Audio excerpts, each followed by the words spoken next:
A Voz do Brasil. Produção. Ainda tem o Reine Movimento Rádio Show na Boas Novas.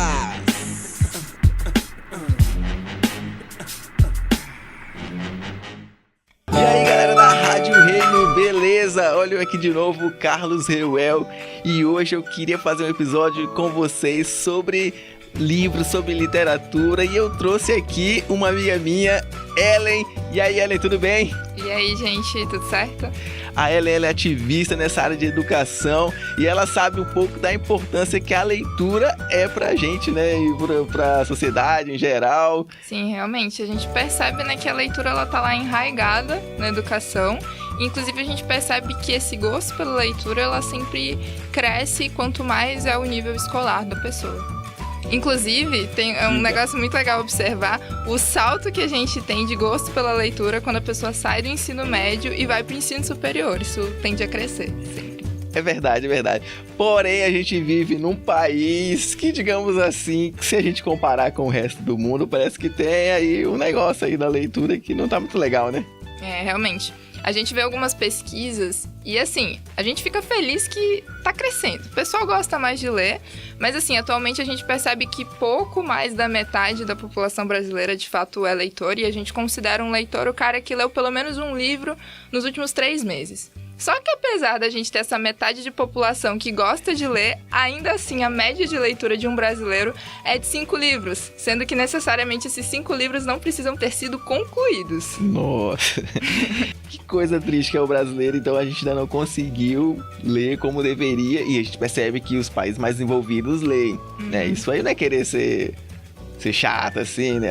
Por que eles fazem, a gente vai fazer, né? A gente sabe que isso não é uma mera besteira, existem vantagens de ler, não Sim, tem? com certeza. A gente percebe que isso está um pouco ligado ao sistema educacional que a gente vive atualmente. Então, a criança, naturalmente, ela é curiosa. Então, normalmente, ela gosta de ler. Todo mundo, acho que começou, assim, lendo gibi, lendo historinhas. Só que aí, conforme você vai avançando na educação, né, e vai indo, sei lá, pro ensino, sei lá, 9º ano, ensino médio, começa a aparecer uns livros meio obrigatórios aí pra você ler. E aí, você começa a perder um pouco esse gosto. Só que a gente tem algumas vantagens. Eu, quando penso em leitura, eu nunca paro muito para pensar em vantagem, porque eu penso muito na experiência que a gente tem em ler. Mas para aqueles que gostam de pensar o que eu ganho com isso, o que eu ganho lendo, né? Sim, porque eu acho que quando a gente fala pra alguém ler, você não lê, leia, o cara vai falar, pra quê, velho? Pra que eu vou ler? Eu acho que a gente pode pensar em, talvez, 3 aspectos, assim, bem importantes. O primeiro é que você vai estar desenvolvendo o seu cérebro. Porque quando você tá lendo, 3 coisas acontecem no momento da leitura. Primeiro, você tem que imaginar aquilo que você está lendo. Então, é algo que está escrito, não é visual, e nós, como seres humanos, não é algo natural pra gente. A gente é muito concreto. Então, você tem o trabalho de imaginar aquilo que você está lendo. O segundo é o trabalho de processar e entender aquilo que você está lendo, o que o autor queria dizer com aquilo. E, por último, você ainda tem que decidir se você concorda ou não com aquilo que está sendo dito. Assim a gente vai desenvolvendo a crítica, no caso, né? Com certeza. Crítica. E aí o cara fala, não, mas eu passo o dia todo lendo, porque eu tenho Twitter, eu fico lendo meus tweets, eu leio meus WhatsApp, eu leio os comentários lá no meu Instagram, então eu já leio. Será que já é suficiente esse tipo de leitura? Realmente a gente vive numa era em que a gente tem muito acesso à informação e ainda assim eu acredito que uma plataforma não exclui a outra. Então é claro que a gente recebe muita informação a respeito em Facebook, Instagram, às vezes rolam uns textões também. E é até legal ver que existem alguns livros que são inspirados e gerados por outras plataformas, né? Então existe livro que é baseado em programa de rádio, você compila tudo, vira um livro. Tem um livro muito bacana também do Augustus Nicodemos, que na verdade é uma seleção de artigos que ele publicou no Facebook. Então isso acontece. Eu acho que a grande vantagem do livro em si é que ele te proporciona uma experiência, digamos que, mais intensa, no sentido de que aquele assunto ele tá compilado e normalmente você vai ter que parar para ler aquele livro. Não é algo que você tá lá rodando no feed, aí você lê aquilo, pô, bacana, e aí já aparece outra coisa. O livro não, você tem que parar, você tem aquele momento de poder refletir mais sobre aquilo que tá escrito, e isso pode ser muito enriquecedor para você. Porque convenhamos, né? A gente tá lá no WhatsApp e aí a gente começa a ler, alguém manda, sei lá, uma parada um pouco maior, assim. Você tá lá lendo e o celular vibra, ou seja, chegou outra mensagem. E aí você Você perde foco. Às vezes não Você consegue nem perde terminar de o ler foco. e vai lá pro outro, vai lá pro outro. Você não acha que a gente não consegue gostar de leitura, que a gente também é muito desfocado, assim? Pode ser, a gente tem muita informação chegando a todo tempo e a gente, inclusive, um dos motivos que as pessoas falam que não leem, além de dizer que não tem tempo, é que não tem paciência. E tem um pouco isso. Só que justamente o hábito de ler, o exercício de leitura, é algo que vai desenvolver essa tua habilidade de focar. Porque por mais que você pense, não tenho paciência para ler, não consigo focar na leitura, em outros aspectos da sua vida, você vai precisar ter essa habilidade de focar. Então, leitura vai ser sempre um exercício muito bom para isso. Então, vamos partir daí, então. Vamos partir que ler é bom, a gente tem que ler mesmo. Ler desenvolve nosso cérebro e a gente precisa, né? A gente precisa disso, a gente precisa de foco, de atenção. São coisas que a gente vai desenvolvendo com a leitura. Quase mais ou menos me convenceu a ler. Mas aí a gente esbarra aí nas principais dificuldades do Brasil. Qual você viu aí que é mais difícil? Assim? Dentro das pesquisas que a gente tem perguntando para as pessoas, a maioria delas, 80% das pessoas dizem que elas gostariam de ler mais. E aí a barreira que mais impede as pessoas de ler é o famigerado não tenho tempo, seguido de não tenho paciência ou prefiro fazer outra coisa. Então a gente tem essas barreiras aí a serem vencidas, que são barreiras assim meio óbvias, né? Mas ainda assim existe o desafio. Então vamos ajudar o cara que tá assistindo agora, vamos tentar resolver o tempo dele, porque afinal de contas todo mundo tem 24 horas, né? Todo mundo tem exatas 24 horas. Como você dá alguma dica aí pro cara? Preparei aqui 3 dicas simples que todo mundo pode aplicar no seu dia. Em questão de quero ler mais, tenho pouco tempo, não tenho muita paciência. Então a primeira coisa seria, de fato, escolher um livro que você tem interesse de ler. Seja porque é um assunto que te interessa, seja porque é uma pessoa que você admira que escreveu um livro. Não tenta ir pelo lado de, nossa, aquele livro é cult, nossa, a galera fala que esse livro é muito bom, aí o cara já quer, assim, nunca li na vida, quero ler Dostoiévski. Toma! Não vai por essa. Escolhe um livro que você tem interesse de ler. A segunda dica seria você estabelecer metas de leitura, para você conseguir acompanhar isso e, sei lá, um dia que você não consegue ler tanto, você não ficar perdido de, nossa, li muito pouco. E é importante você pensar também que o pouco é melhor do que nada. Então, sei lá, vou estabelecer uma meta aqui, 5 páginas por dia. É muito pouco, mas é melhor do que você ficar usando a desculpa de, vou ler muito pouco, então nem vou ler. Então não vou, pois é. Então estabeleça metas reais. Pode começar com metas pequenas e é muito provável que conforme você vá lendo e cumprir essas metas, isso vai aumentar. E por último, eu diria que você precisa... Nossa, me deu um branco. Por último, eu diria que você precisa ter um livro com você o tempo todo. Essa dica é uma dica assim de ouro, né? Então a gente perde muito tempo às vezes esperando, a gente fica, sei lá, na fila, fica esperando o ônibus. Então é um momento precioso que você poderia usar para estar lendo. E por último, na verdade não era a última, né? Assim, mais uma coisa que eu lembrei aqui que é muito importante ter em mente é que quando se trata de leitura, às vezes é muito importante você saber a hora de desistir de um livro. Então, se você começou a ler um livro, você percebeu, putz, estou aqui travado, não estou curtindo muito, estava com uma expectativa diferente desse livro, vale mais a pena, às vezes, você desistir cedo do livro e partir para algo que vai te interessar mais, do que você ficar lá arrastando a leitura, arrastando e acabar deixando de lado e não pegar nenhum outro livro. Então, é importante também saber a hora de desistir das coisas. Caraca, dicas muito boas mesmo. Eu acho que aí, galera, já dá pra gente começar. Então, acho que todo mundo tem essa vontade de ler mais. E a gente vendo que, começando pela primeira, a escolha, né? A seleção é importante. Cara, vai procurando, vai pesquisando, lê, vai trocando até achar o livro, né? Achou o livro. E procurar esses tempinhos que a gente tem, tempinho de espera, tempinho de fila, tempinho de... Antes de dormir, né? Tem sempre aqueles minutinhos que você deita na cama, nunca deita e dorme. Você pode estabelecer metas em páginas ou pode estabelecer metas em tempo. Tipo, vou ler 5 minutos antes de dormir. Então, pode ser tempo, é interessante tempo. Porque se você se comprometer, tantos minutos por dia... Uma hora você acaba um livro, depois você acabar o primeiro, você vai ver que não dá, né? Nossa, caraca, eu li um livro. Aí você leu outro, caraca, eu li o outro. E aí vai desenvolvendo, né? Sim, é algo bem natural, algo muito orgânico, né? Eu diria assim, de acontecer. Você começa a ler e é um hábito que acaba sendo criado. E aí vira o hábito. Tem gente ainda que é contra dizer que é hábito, porque hábito é um negócio muito mecânico, né? É uma prática, assim, mas normalmente quando você começa algo é difícil. Mas depois você começa a se habituar com aquilo e se torna um prazer.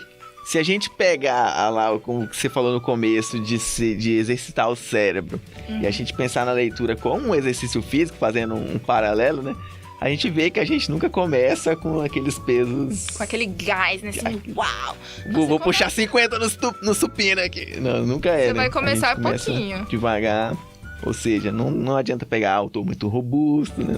Não adianta pegar uma língua estrangeira. Sim. E é sempre pensando naquilo, a gente tá falando aqui muito de leitura por prazer. A gente sempre vai ter os momentos em que você vai ter que ler algo técnico, que você vai ter que ler algo da faculdade, talvez. Mas pensando na leitura por prazer, é algo que realmente tem que ser prazeroso. Então você percebeu, não tô curtindo esse livro, não existe problema nenhum em você largar e pegar outro. Mas é bacana você estar constantemente nesse processo de leitura. Eu acho que é um outro universo que você tem. É claro que a gente tem muito conteúdo em outras plataformas, mas não é descartável e você pode conhecer muita coisa incrível através dos livros, é algo que te abre muito a mente. Muito show, muito show. Então, galera, vamos tentar aí nos tornar leitores, né? E a gente falou de fazer metas de tempo e de páginas, mas não precisa se preocupar nesse começo em fazer metas de livro, né? Vou ler 20 livros esse ano, né? Na verdade, até metas muito grandes, elas acabam... Elas são feitas para serem... descumpridas, assim, já desmotiva total. Então, por isso que a gente fala, começa com uma meta pequena, não pensa muito em livro, pensa mais em página, né? Então, é algo mais simples. Começa simples, mas começa. Só não pare de ler, continue lendo, queridos. Lê uma coisa que te interessa, procure o tema da sua vida, né? O tema que você gosta, Começa por aí, e aí, como os exercícios, né, que a gente vai começando a pegar uma coisa mais complexa, fazendo exercício muito mais complicado, a gente vai pegando livros mais complicados, mais complexos, né, e até tamanhos, né. E é importante também, talvez, entender que é normal, tipo, é natural você não ter essa habilidade primeira de leitura. Até porque eu acho que até a gente conversou um pouco aqui no início, que a leitura ela não é algo natural do ser humano, não é algo que vem com a gente, que é inato. Na verdade, a leitura e a escrita ela é uma criação cultural, então pra gente é muito mais natural ouvir, falar. A fala é algo que a gente desenvolve naturalmente quando a gente é criança, e a leitura não, né? Não, é então, exercício, é normal. Cara. E você colocar isso na cabeça, não ficar às vezes se culpando de nossa, eu sou um lixo, eu não consigo terminar um livro. Você tira isso da cabeça e faz. O pouco é melhor que nada. Pode crer, galera. Então, a Rádio Reino, para facilitar já a nossa vida, a gente vai criar uma playlist aqui no canal de livros. Vamos tentar achar autor aqui na cidade. A cidade tem alguns autores. Vamos tentar trazer eles para cá, para eles apresentarem os livros para você, para a gente indicar. E assim eu espero estar contribuindo para a vida de leitura de vocês e espero que a gente evolua como ser humano, né? Que é o objetivo, né? A cultura em si, ela é um trabalho, né? Se a gente pensar na cultura como o agricultor, né, que faz a agricultura, né, é trabalhoso. Tem que suar, né? Tem que suar para fazer a parada, tem a hora certa, tem a época. Mas a gente sabe que os frutos, né? Os frutos alimentam as gerações e os livros têm conteúdos aí que tem problemas que a humanidade já resolveu e que ficaram para trás nesses livros e a gente está nos mesmos problemas em Porto Velho. Por exemplo, Porto Velho tem problemas na nossa cidade que outras cidades já resolveram, mas é como a gente tá ali sem profundidade nas coisas, né? Profundidade é muito importante. Eu acho que nesses momentos em que a gente recebe muita informação, a gente não aprofunda. Então, a gente acaba realmente não aproveitando soluções que estão em outros lugares. E o livro, ele te proporciona isso, né? De aprofundar. Inclusive, um livro que eu tava lendo uns tempos atrás, né? Era sobre a questão dos políticos na Suécia, né? E você vê, caraca, gente, que realidade completamente diferente. E você não fica apenas abismado com a realidade diferente, mas você começa a pensar, como que a gente pode transformar a nossa realidade aqui? E isso é a parada que muda o ser humano, né? Quando ele tem um arcabouço na mente dele de soluções, né? De coisas que ele pode aplicar e pode transformar seu ambiente, seu mundo. Então, galera, leia, por favor, leia mais, leia um pouco mais aí. Palavra de ordem, leia. Ellen, muito obrigado pelo episódio. Você tem algumas considerações finais? É um prazer estar aqui. Tô muito feliz. E realmente, eu acho que tentem não dificultar as coisas. Acho que seria a minha palavra final. Começa simples, começa pequeno, mas começa. Às vezes a gente perde muito tempo pensando e planejando e você não dá o start na coisa. E é importante você começar. Então aqui a gente está falando sobre leitura, algo que com certeza vai acrescentar muito na vida de todo mundo. Comece pequeno com isso, mas você pode levar isso para outras áreas da sua vida. Começa pequeno, mas começa. É isso aí. A Ellen é ativista de educação, trabalha junto com a galera do MAPA, né? MAPA Educação. O que é isso? MAPA Educação é um movimento que surgiu em 2014 por jovens que percebiam que a educação, de fato, era a maior ferramenta que a gente teria para transformar a realidade do Brasil. E a gente percebia que justamente o cara que é mais afetado pela educação, que é o jovem, é justamente quem tem menos voz, quem é menos ouvido. Então, atualmente, o MAPA trabalha com núcleos regionais em todos os estados, em duas frentes de atuação, que no caso seria capacitando jovens para participar do debate de educação e na parte de ativismo político também. Então, dando soluções e fazendo pressão política para que, de fato, a educação seja uma prioridade na agenda política. Tem isso aqui em Porto Velho? Temos. Aqui em Rondônia, a gente tem ativistas em Porto Velho, Cacoal, Pimenta Bueno, Vilhena. E a gente já está fazendo trabalhos muito legais. A gente já teve uma discussão dia 22 de novembro lá no IFRA, que a gente falou sobre educação inclusiva, sobre políticas públicas e a parte de diversidade. E agora, no último dia que a gente teve de consciência negra, que foi em Pimenta Bueno, né? Um trabalho com alunos de ensino médio. E é muito bacana ver esse movimento se espalhando pelo estado e esse debate, de fato, chegando para a sociedade. Muito bem, show. Vou deixar aí embaixo o contato da Ellen, que aí vocês procuram ela, se vocês quiserem mais informações sobre isso. Gente, já vou encerrar o programa por aqui. Ellen, muito obrigado, valeu. A gente se vê em outros temas, com certeza. Com certeza. Stock Car e SIC TV apresentam... Esquece o que pra trás fica. Eu tenho encontros novos pra você. Eu tenho um avivamento novo pra você. Eu tenho um toque novo pra você. Esquece e avança.